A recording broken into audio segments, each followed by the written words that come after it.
All right, what's up, y'all? I know you love that video. That video is so awesome. That intro is so cool. There's a reason for that.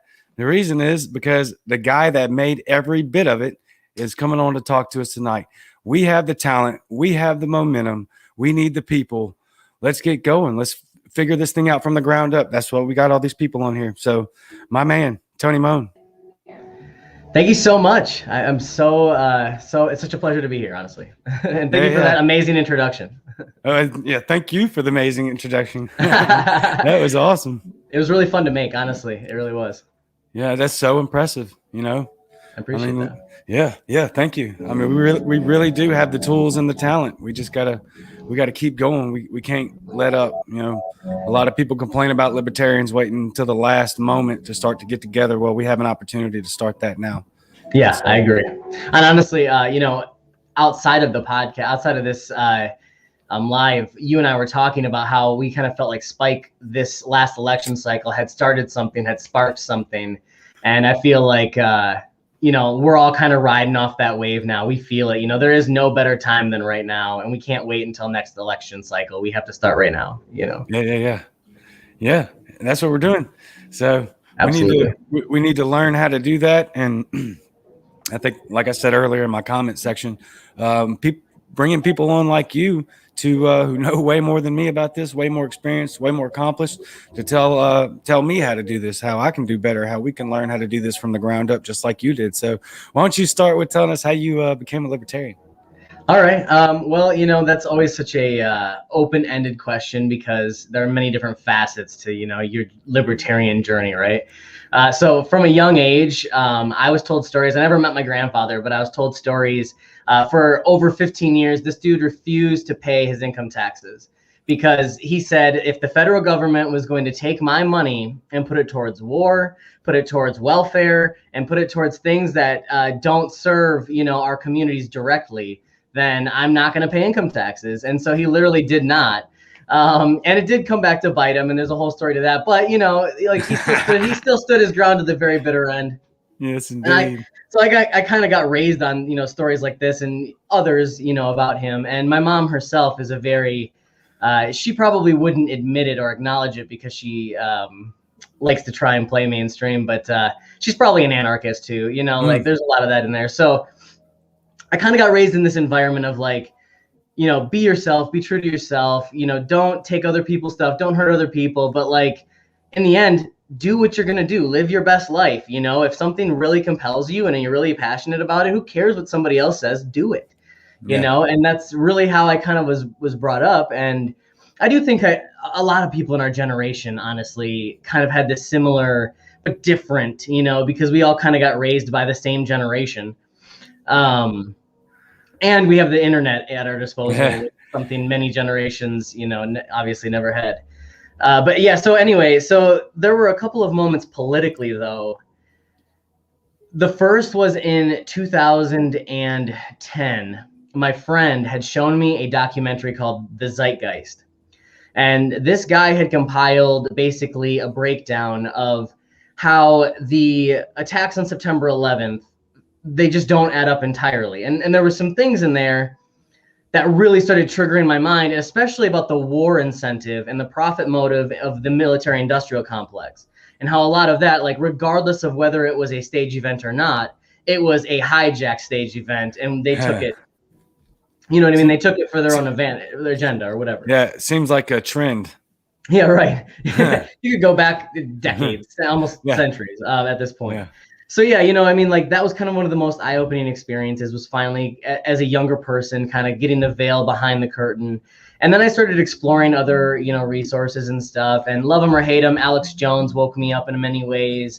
And I like that dude. Yeah, and he's entertaining. Yeah, exactly. He's entertaining, and his brain holds so much information. Even if not all of it's true and some of it's embellished, it holds so much information.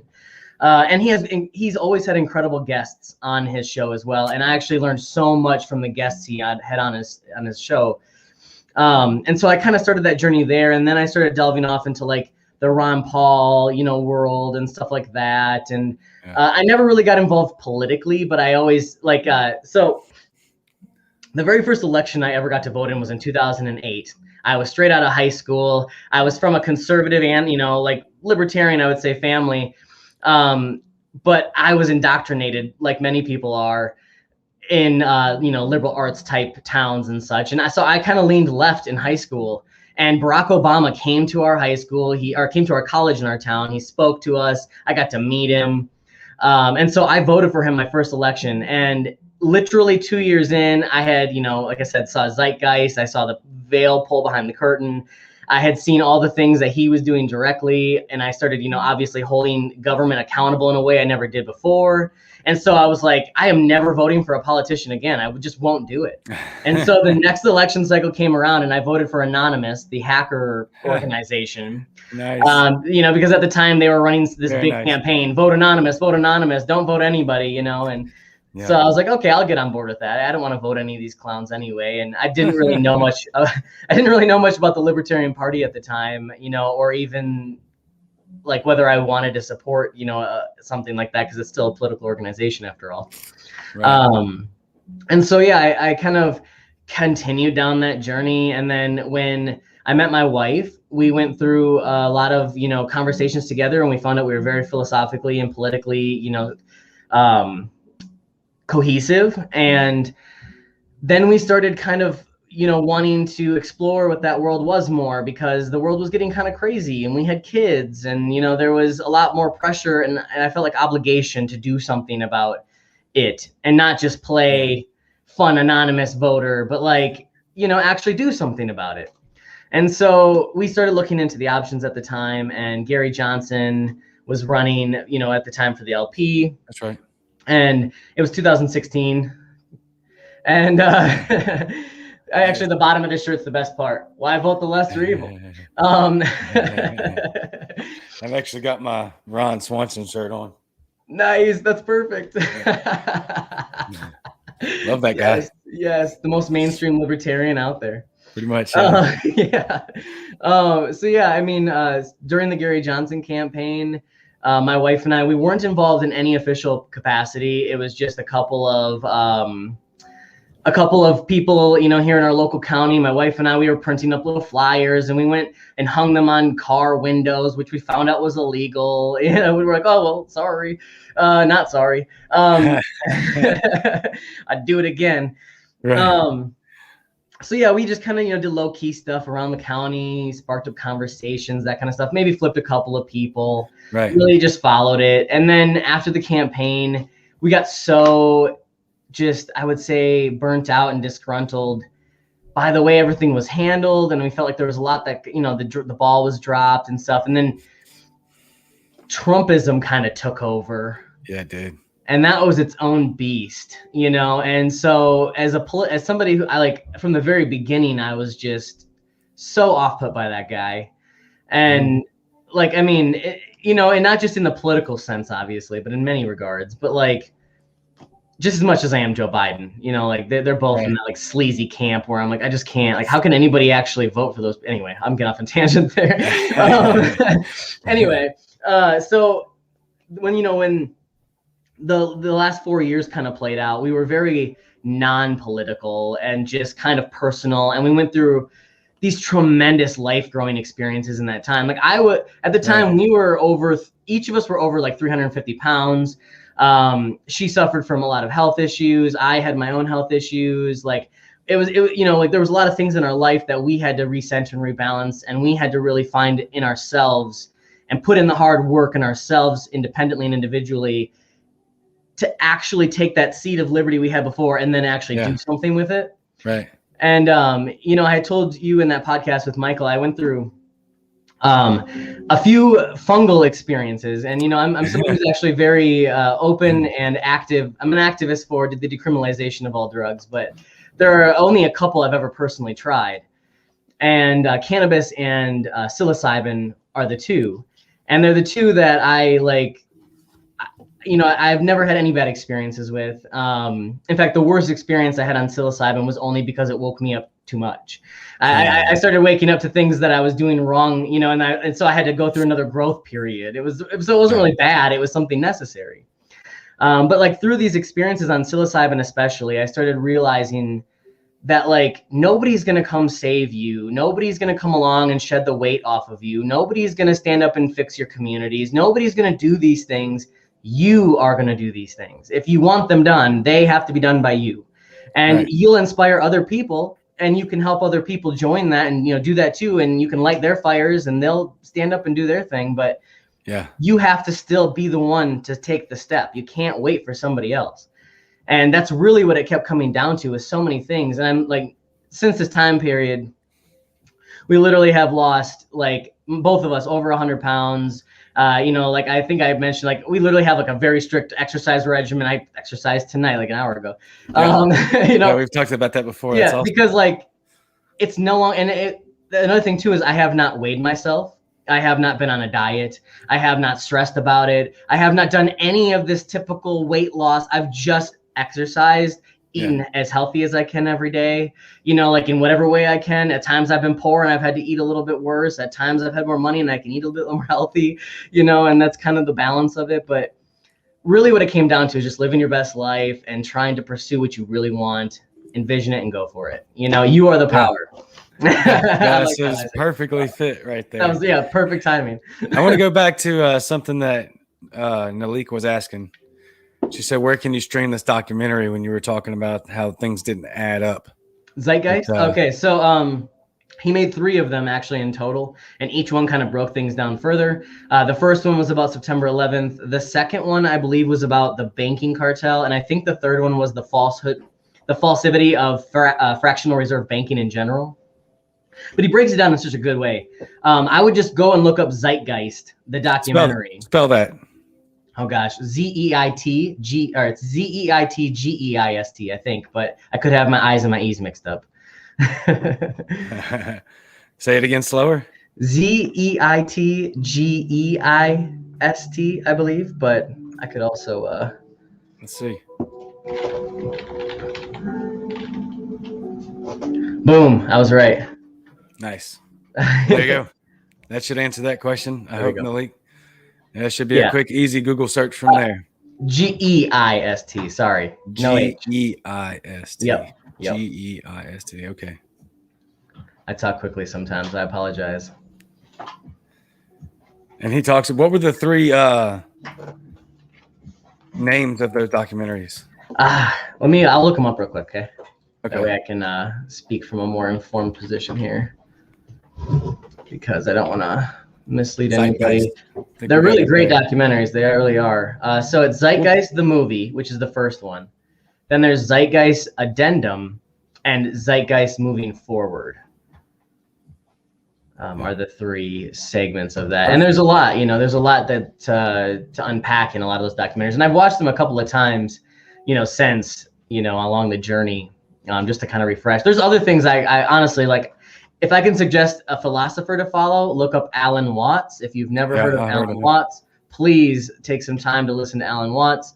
The mind journeys that he'll take you on and understanding your place and everything, it's like a meditation. It really is. You know, you can really get a lot out of it. That's awesome. So tell us about the Oshkosh rally. Okay, so yeah, that's actually perfect, because I kind of let off on the fact that, you know, last election, 2016, we weren't very active. This go around, so 2020 came around. Obviously, everybody was feeling the same thing. We all got locked in our houses. The government started taking dictatorial, regimal control over everything. You know, it's Orwell's nightmare realized. And basically, we felt the same kind of like calling that a lot of people did, which was, this is the time now. Like we recognize that if we don't stand up now, there isn't going to be another chance. And so we started really getting vocal, you know, on social media, like a lot of people do. And a lot of it started with just combating misinformation and trying to spread liberty. And, you know, like I'd be scrolling and somebody would be like, oh, this is why we need socialism. And I'd be like, okay, wait a second, back up. All right, here we go, you know? So, it really started with that, and then it kind of like we gained a lot of you know, attention here in the state, because there are definite amazing activists here in the state, but there weren't a lot. And especially on social media, there weren't a lot that were as like consistent and loud, I would say. And so like it was really a matter of like, we were just putting all this stuff out there, and then we got contacted by our state party saying, hey, we don't have an affiliate in your county. Would you guys be interested in starting one? And we were obviously like overjoyed at the opportunity, because we've been wanting to get involved in some way, shape, or form through all of this journey, and realizing that we needed to do something about it, but we didn't really know where to begin. And you had been affiliated for how long? So we said yes, we'll be affiliates. We met at the XCOM meeting. They approved us. Literally a week later, we got contacted by them, and they were like, hey, so Joe Jorgensen is coming to Oshkosh, and we want to know if you and your wife would like to speak at the event. And I literally sent the message to Nadia, and I was like, are you kidding to believe this right now? Are you kidding me? You know? Right. And so like, we're like, yes, we'll do it. Cause who's going to pass up the opportunity? You know, it's such an amazing opportunity to be part of something like that. And, you know, and one of the things I love the most is inspiring other people. So I was like, yes, you know, I'd love to get in front of some people and light some fires, you know? Right. And so, so 3 weeks later, which is when the event was being held, it was actually very, you know, like last minute. We went to Oshkosh. It was really incredible getting to meet Joe. We met her backstage. There was other really great speakers there. There was an elected libertarian, Brian Depperding. Our state chair spoke there as well.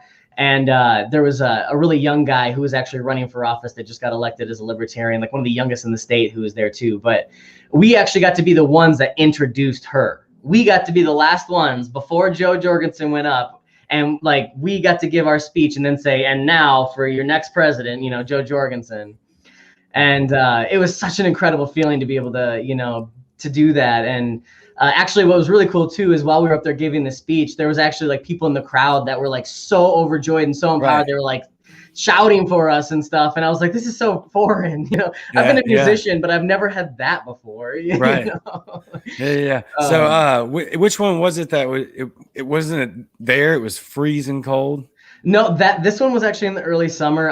This one was blazing hot, and honestly, everybody there left with a tan or a burn of some sort. Nice. It was like 90 some degrees at this event. If anybody's ever been to Wisconsin, you get all 4 seasons and all around the world here. It's great. I'm not originally from here, so somebody should have told me that before I moved here. But oh, that's cool. Nalik lived in Nalik lived in Wausau for a while. That's cool. Wausau is actually nearby here. It's only about an hour, I think, or so, roughly, from where we live. Oh, wow. Yeah, but so Oshkosh was really hot, and I mean, we had like maybe 100 people or so show up to that one, because it was really early in the campaign still. It was at like, I think it was like the beginning of July or something along those lines, middle of July. And then, so that event came and passed, and we had live streamed it, which actually at the time was one of our largest reached things we had done on Facebook, was live streaming that event, which was cool. And then a couple weeks later, I get this random message from another libertarian in the state. And he's like, hey, so I just got contacted by the Joe Jorgensen campaign, and they're looking for somebody to manage her next event here in the state. Are you interested? That's amazing. And I was like, I've literally never done this before. But again, how do you pass up something like this? Right. I've managed things. You know, I was actually the manager of the 3rd largest campground and water park in Wisconsin at the age of 23. So like, I've managed things before. And, you know, and that actually had like, at times upwards of 10,000 people in the park, you know, like it was crazy. It was madness. That's awesome. I was like a mayor, you know, is what it felt like. Right. So like, but like managing, you know, something like this is entirely different. Right. You know, this is entirely different, you know? And so I went into it. It was only 3 weeks away. So I had 3 weeks from the time I got contacted to the time I had to, let's go. And Madison, Wisconsin was, and probably still is, one of the most draconian of all for COVID lockdown measures in this entire state. Right. It's the capital. It's where the center of all the leftism is. It's literally Mordor here in Wisconsin. So I contacted every park. I contacted private venues. I contacted literally everybody I could for 3 weeks. I went back and forth. Kathleen Stokes, if she hears this at all, my gosh, you know what we went through. It was amazing. We grew as friends because of it. But common struggle. Yeah, it was a common struggle. Like, what do we do? You know, how do we do this? Yeah. So it got down to the point where it was like, we could not find anywhere. And even the places we could find, they were like, no amplified sound. You cannot have speakers, nothing of the sort. And, what's Joe supposed to do? Sit up there and shout, to a couple hundred people possibly. So we were like, never mind this. We are going full protest. We are just going to go complete full bore. We're going down to the Capitol building. We are going to set up right on the Capitol grounds. We are going to have amplified sound. And we're just going to see what happens. And if they shut us down, we'll cordially, close up and whatever, finish the rally or finish the protest, whatever you want to call it at that point. So this is after the first one. This is after Oshkosh rally. Yep, this is the second event. Yep. So what I'm trying to get everybody to see is how this timeline laid out, and it really did. All Tony had to do was just get involved, and there was we're begging for people. So anyway, they are. And hard no, it's good. No, you're good. I'm glad that you accentuate on that, honestly, because that's exactly what I've said this entire time. I'm just a guy from Iowa. I just moved to Wisconsin. I just started doing some stuff. I just worked really hard. I just had passion and devotion and conviction. I just stayed to my principles, and you can do it too. Everybody can. And that's what the actual grassroots army of liberty is. It's just normal people. I've said this from the very beginning. It's everyday people doing extraordinary things. That's right. And we can do it. And at this, and at this protest, so we set up, and now Joe at the time was on her big blue bus tour, which is even better. So her big blue bus just rolled slowly down Madison in the center of the Capitol, bringing all these eyes. And then it parks right at the Capitol building. They set up this stage. We have these big speakers. They're blaring rock music. I don't know if anybody went to any of her bus events, but her bus crew was typically ran by a bunch of very young women. And so the energy was full of life. And it was just like everybody was having a grand time and laughing and, just getting along. And it was great. Yeah. And over 200 people ended up showing up. I think 100 or so by invite, and then probably about 100 or so just off the streets, walking by, stopping, seeing what's going on. That's crazy. It was cool, and honestly, because of the way that the grass was all set up and everybody was kind of wrangled in together, it looked like a pretty nice crowd too, And so, it was just a really cool event, and she gave a really great speech there. And I don't know if there was something you were going to, I felt like you were. Well, what I was going to ask you was, did y'all wind up getting collecting any fines or anything like that? Because that actually was against the law, was it not? It was 100% actually. And so what was really cool is we had the Capitol Police, which at Capitol buildings, there's actually a police department and it's like the Capitol City too, Capitol City Police Department. And then there's actually the police that are also there. So the Capitol Police and the regular police both drove by multiple times. There was one on a bicycle that drove by. Nobody stopped. Nobody even talked to us. They just drove by, saw what we were doing, and then just moved right along. That was really all of it. It was really all it was. Yeah. And we ended up getting some news crews out there, which was pretty cool. Yeah, that's very cool. To cover the event, which was nice of them because typically for these things you don't. And actually another weird coincidence was actually at the exact same time, there was a BLM protest happening on the opposite side of the Capitol. And so they had come over just beforehand and were like, where do you stand on these issues? And, where do you stand on all these things? And I was actually the one there at the time because I was waiting for everything to get set up. So I was the one talking to them about, the stances of libertarianism and how we're trying to help people rise from the ground up and get the restrictions off of them and take the government out of their lives. And that's the true way to empower these communities, is to just let them be, and they'll empower themselves. That's right. And it did resonate with them. They were like, yeah, absolutely. If you stand with us and you stand with communities, rising up and everything, then we're allies. And I was like, I'm the same. I don't stand with the organization, but I stand with every single movement of a cause of a community that feels like they are being oppressed and needs their own freedom, all of them. Yeah, that's what I've been saying for a long time. It's whether you agree with it or not, you can still love on somebody. I don't agree with any of them going about it violently, and that's it. Don't destroy property. Don't hurt people. Don't take their stuff. But if you go out there with your voice, waving a sign saying, hey, my life matters, then that's cool with me. Yeah. I don't care. Support your right to the 1A all day long. Absolutely. Absolutely. Yeah, no fines or anything came of it, which was cool too, because honestly, I think 2 weeks previous, Joe had just received a fine in, I think it was Ohio, if I'm not mistaken, when they went to set up for the debate stage thing. They had received a fine, I believe. But so it was cool that we had, avoided that. But yeah, It was such a Yes. crazy event, honestly. And then afterwards, what's that? I can't imagine how you felt during that, you know, like for real. Like Cloud you're on nine. the Capitol in Wisconsin illegally, and JoJo's bus pulls up for a rally that you technically a protest that you put together. And Yep. y'all had a blast. I just can't imagine. I bet that How was you storm the amazing. Capitol, people. That's how you storm the Capitol. That's how you storm. You go to your local state Yeah. capital, not the country's capital. Yeah. You go to your local state capital, you blare rock music, and you talk to people about liberty. That's how you storm the Capitol. Lose the Halloween costumes. Yeah, And the selfies. And the violence. There's no need for that. And the violence. You know? I don't believe that there needs to be a giant marble institution of power, but I'm not going to tear it down. I'll make it obsolete. There you go. That's the best way to do it.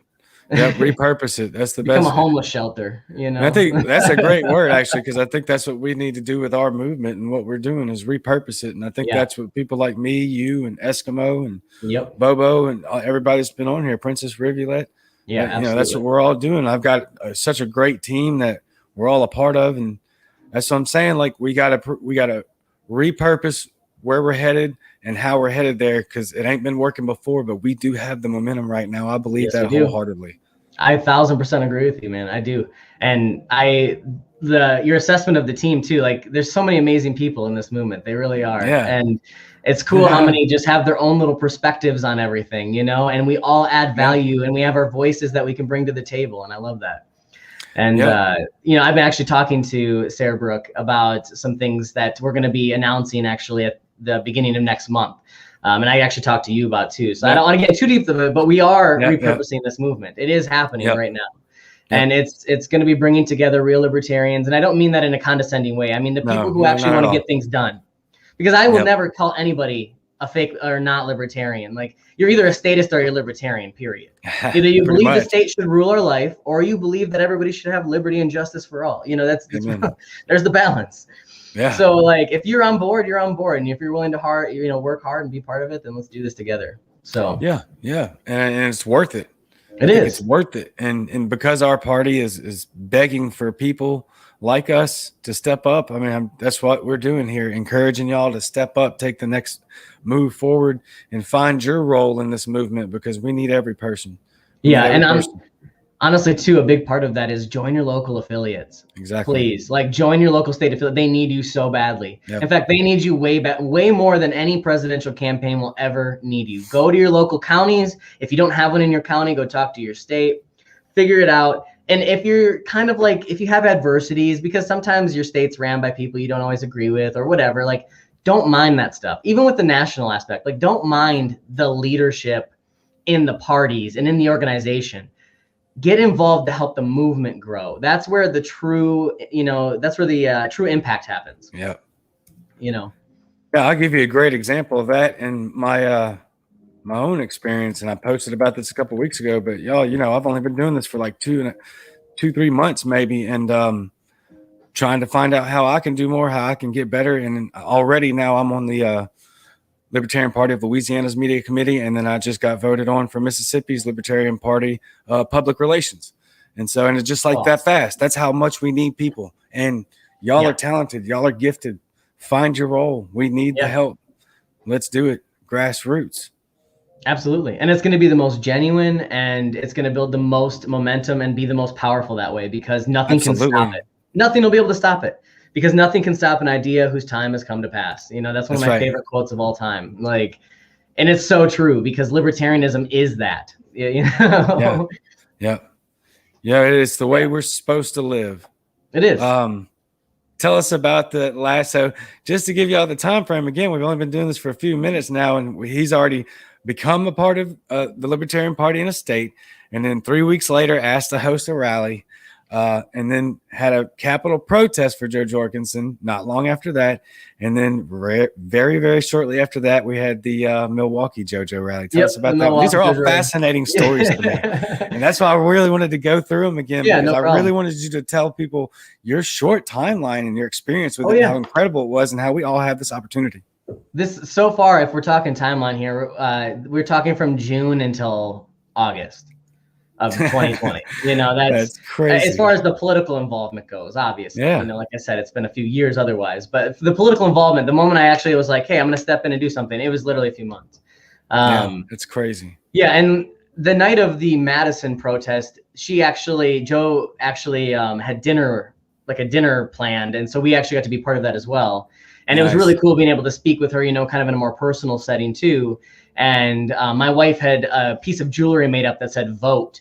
It was like a necklace, and she handed it to her and said, "Joe, you have my vote." That's awesome. Which is pretty cute. You know, it was really funny. Oh yeah, I mean that's an experience you'll never forget. Yeah, no, once in a lifetime. It was really cool. But yeah, so the last rally we actually found out a couple weeks previously as well. They said they were going to invite or ask me to, you know, whatever, facilitate. But the person who facilitated the Oshkosh rally actually lived and was from Milwaukee, and they were part of the affiliate there. So it just made more sense, obviously, since I'm 4.5 hours, 5 hours almost away from Milwaukee. You know, of course, quite a distance. And the first one I was like 3 hours away from, Madison, the one that I facilitated, but you know, whatever. So the Milwaukee rally, we were invited to do the media for. So we came and I had set up cameras and, you know, we live streamed it and all those things. And that one was literally like 20, maybe less degrees in like freezing cold, ice, sleet. And the coolest part though, so I tell this, I think I told this on you did. Like, the coolest part, and I will literally herald this to the day I die because that woman was impressive. Yeah, because everybody else was like completely wrapped up. Right? Everybody, I was in like, so I didn't plan accordingly, so I didn't have a coat, but I was like in a sweatshirt and hat and gloves, and like I was like sitting there shivering, and all the speakers were up there, and you could hear their voices trembling in the microphone, and even though some of them were even wearing coats, they were still up there trembling as they're speaking and all these things. Joe Jorgensen gets up there in a skirt and like, you know, overcoat, like kind of suit thing. Yeah. But no, and it looked like it was very thin, nothing else at all. Her arms were exposed, her legs are exposed, and she's up there speaking with absolutely no wavering voice whatsoever, full confidence, full strength, like 45 minutes almost speech plus Q&A and everything. And I was like, soldier. She's a warrior. Hard pass, man. I'm more, and she's from the South. If y'all didn't know that, I think was from South Carolina. She's a big Clemson fan. Yep. I'm way more South than she is. Hard pass on that. Yeah. I'm not trying to. I hate that cold weather. That to me is like, I'm with you. That's super impressive. She deserves all the clout in the world for that one. Heck yeah, she does. Honestly, that was so cool. And yeah, we actually all gave her mad credit for it. We're like, yeah, you could be here in Wisconsin. That's cool. Yeah. Yeah, I think you're right. She does pride herself a lot in not showing weakness, and I like that a lot about her. You know, she really does hold true to herself. Yeah. Let me ask you about this question here. Let's ask him. Ryan, the antagonist. Libertarianism does not equal anarchy. Is that what you're saying? Is that the equivalency we're taking here? Yeah, that's what I'm trying to find out. Doesn't look like. For clarification's sake? Yeah. Because I would agree with you. I think libertarianism is a vehicle for anarchy, but I don't think that's a great way. I don't think they're exactly the same thing. Yeah. No, well, yeah, I don't think a lot of people do.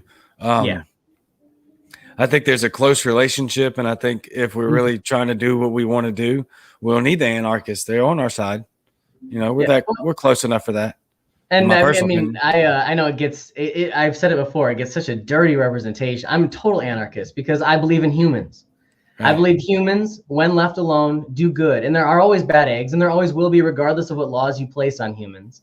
But good humans do good things. So that's what it is. And I meant politically. Anarchy is not a political right. No, that's so. No. If you're talking politically, Lifestyle. I'm just clarifying here with Ryan here. If you're talking politically here, libertarianism and statism are technically the two balances. Anarchism is more of a lifestyle. And technically, in an anarchy world, you wouldn't have government, so there would be no status. Right. Right. Okay, so you're talking about his comment here. Yeah. Yeah, the two options were libertarianism and statism. Yeah. Yeah, and I mean, I'm a personal, like I said, personal anarchist. I truly feel like I don't wake up every morning and ask the government if I can be a good person and do these good things, or how to raise my kids, or how to do this. And even when it comes to like researching things, I don't listen to what the official government, organizations tell me. I'll start from there, and then I'll do research. I'll start from what they're saying, and then I go out and do my own research, and I figure out what other people are saying about it too. I feel like that's what well-rounded human beings should do. Yeah, I mean, so that's the whole point of being libertarian or being anarchist is basically we understand we have control over our lives. We know how to run our lives better than you do. And we're not going to hurt anybody. I like to keep it simple, like you said, and that's don't hurt people and don't take their stuff. And I like to add one in there, just be nice. I made a meme about that a couple week or so ago, and a lot of people were upset talking about, we're dealing with people that are totalitarian dictators, and I get it, but you're not going to recruit them by being a butthole. No, absolutely not. And actually, the only way you can combat evil is with love.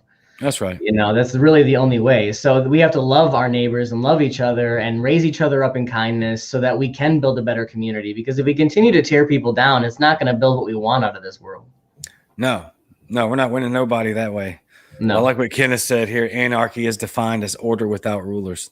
That's what absolutely. I like that. I love that a lot because it really is. I mean, you have natural order that does take place. It really does. Absolutely. You have a moral law that within yourself, things that nobody you're not supposed has to do. Any problem with pedophiles being punished. Nobody. Nobody has any problem with it. No, except for the pedophiles. Right. Some of us may disagree on what the punishment should be, but they still should be punished, but that's the thing. Like when it comes to social order and normal social order, there's certain things that like we all kind of agree on when it comes that's a bad thing. We all know it's a bad thing. We shouldn't do it. So yeah. I don't need government to tell me not to do those things, A lot of times I think, and I was talking to Nick Sarwalk about this, and I'm sure somebody's going to go off about it on my comment section. I've talked to the dude personally. I'm not buying into the hate, y'all. Sorry. We can disagree politically, but I like the guy. But that's really what he was talking about. I think the statist part of us gets drawn out when our pride gets kicked up the most. It's easy to become liberty-minded when you're with people that you want to be around and that like you, that you respect. Yep. But how much do you want to respect their individual liberty and to what level when it's somebody that's pissed you off or you don't like? Exactly. That's a great way to look at it too, because I think a lot of people do. As soon as they get triggered, they start not caring about that person's liberty so much. Yeah. It doesn't really work that way. Actually, I face that a lot with conservatives. More than libertarians, conservatives. It's like, I love liberty and I love the Constitution, except for this. Yeah. But you get those libertarians too, where they're like, there's just a couple of things that really trigger them and they really get, controlling over. And it's like, you got to understand, to each their own, Yeah.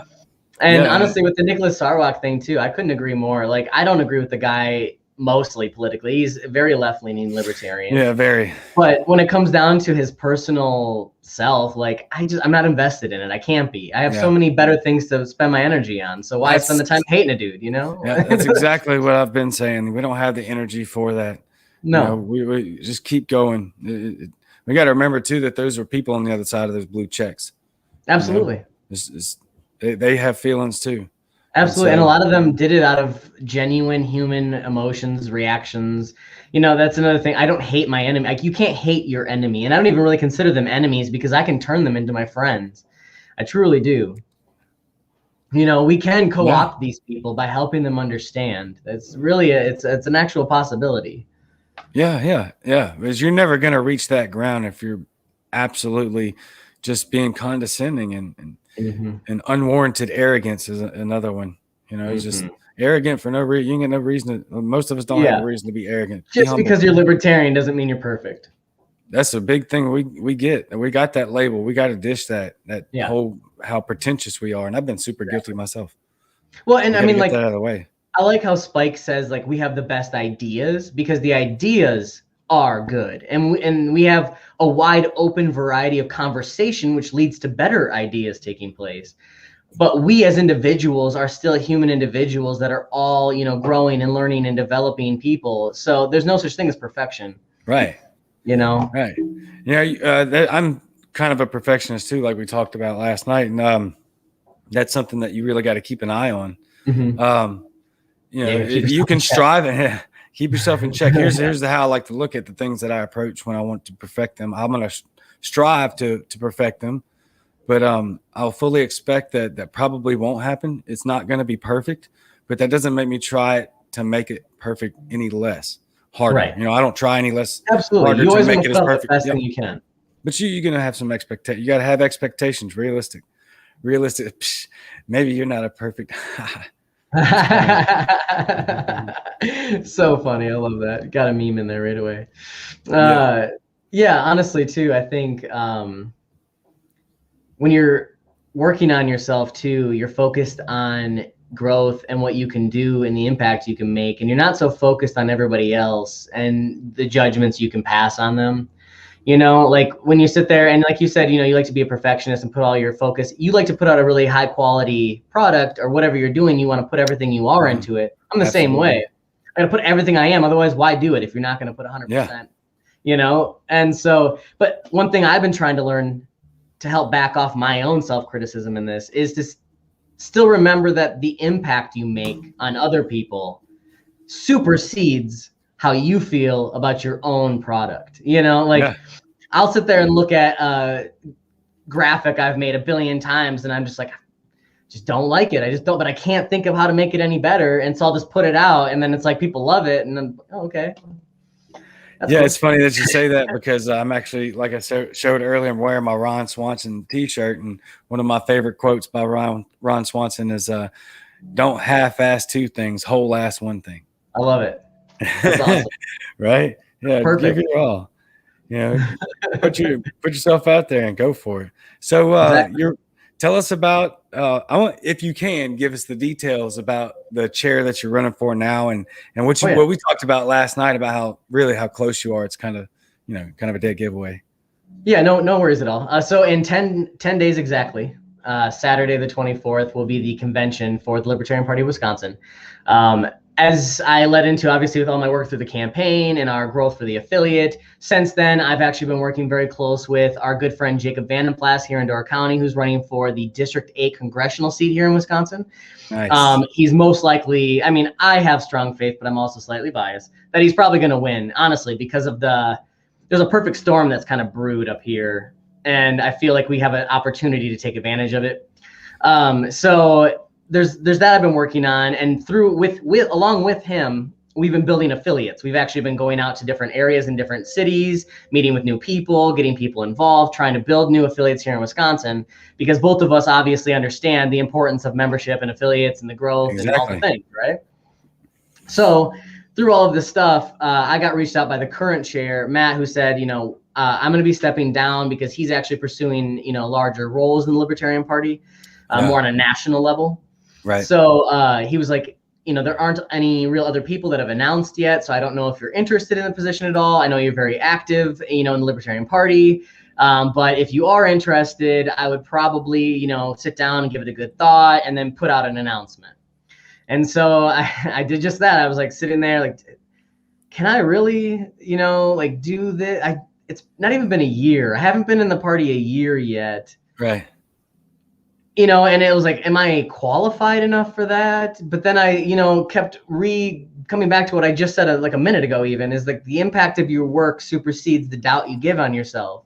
And so it was like, no, I can do this. I can. I know it just takes people, and I can work together with people. And, that's one of the things I strive for the most is building community and membership and growth and all these things. So like, yeah, actually, I think I want to do this. And then the more I started really thinking about it, I was like, I think I really, really want to do this. So I really started putting, a lot of effort into it. I made an announcement video.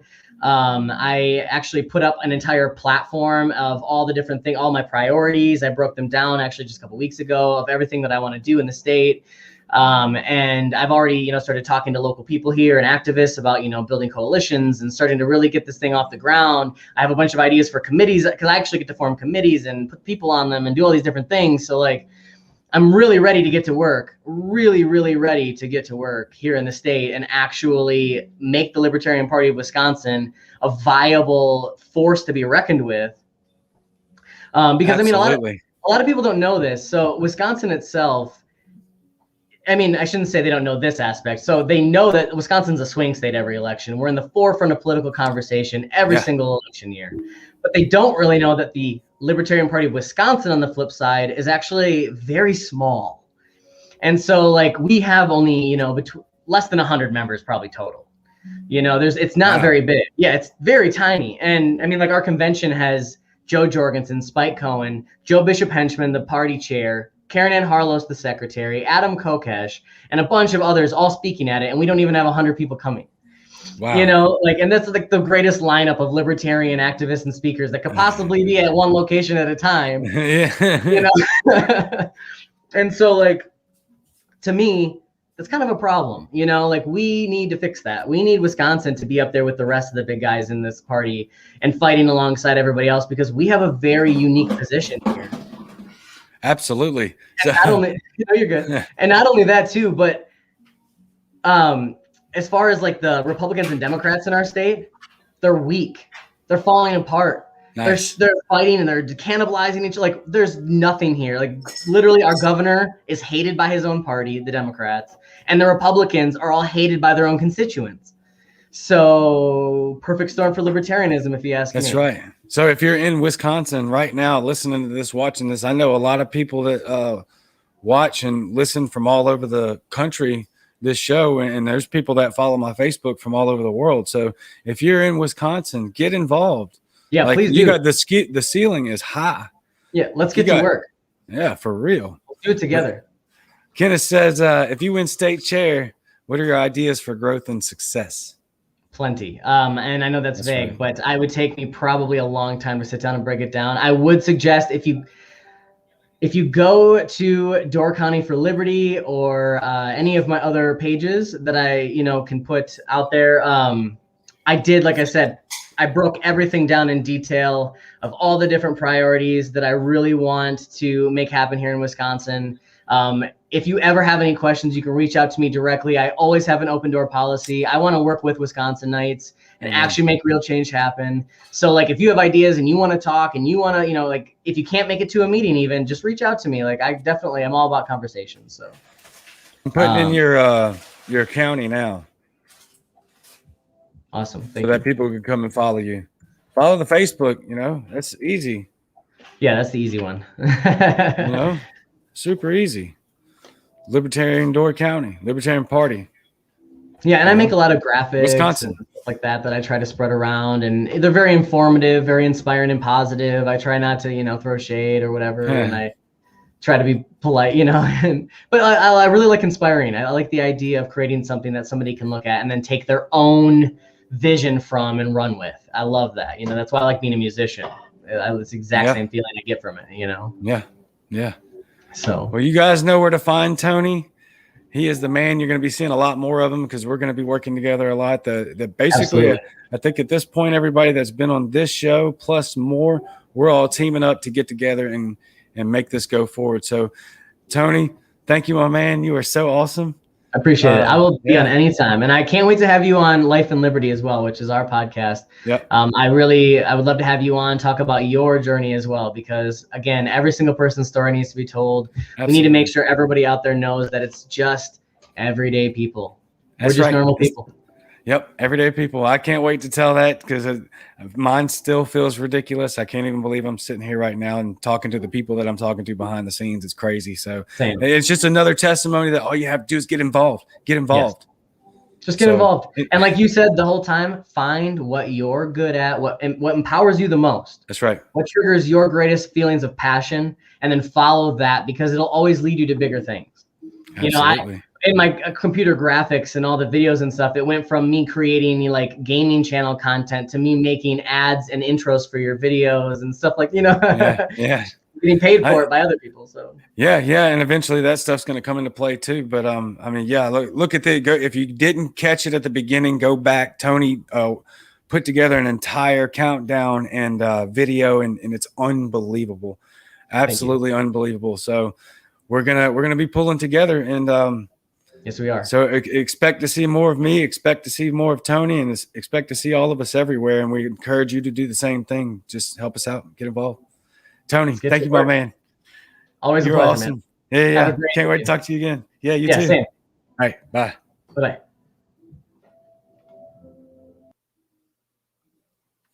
All right.